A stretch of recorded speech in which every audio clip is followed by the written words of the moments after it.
Good morning, everyone. I'm Fox 35 Storm Team Meteorologist Allison Gargaro, tracking the tropics for you right here in the Fox 35 Storm Center. The latest advisory for Hurricane Fiona was just released at 11 o'clock this morning. We're looking at 85 mile per hour sustained winds. So that's down 5 miles per hour from the previous advisory, which was at 8 o'clock this morning, likely because it is moving over that mountainous terrain of the Dominican Republic as we speak. But that's not going to stop it from strengthening, likely becoming a Category 3 or major hurricane sometime early Tuesday morning. And then that is going to continue throughout the day on Friday as it passes just to the west of the island of Bermuda as that Category 3 hurricane with 120 mile per hour sustained winds. So this is going to be very, very strong. As you could see, it is staying to the east of the east coast of the U.S. and us here in East Central Florida. Right now, we're looking at 16-foot waves just to the north of the Dominican Republic, and that's slowly going to be pushing out a little bit closer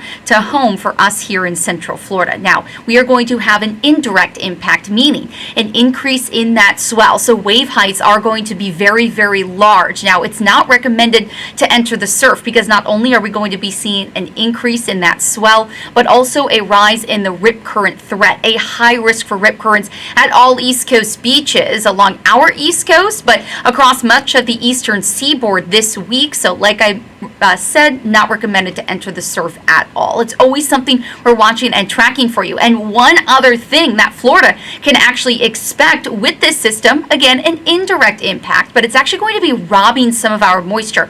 So we've been seeing a lot of that tropical air mass over the Florida Peninsula. Well, a lot of that's going to be carried out to sea with Hurricane Fiona, and we're going to be left a bit drier as we head into the start of fall and the rest of your work week and into the weekend. So always remember to depend on the Fox 35 Storm Team as we continue to track Hurricane Fiona and the rest of the tropics for the remainder of the hurricane season. Have a great rest of your day. I'm Fox 35 Storm Team Meteorologist Allison Gargaro.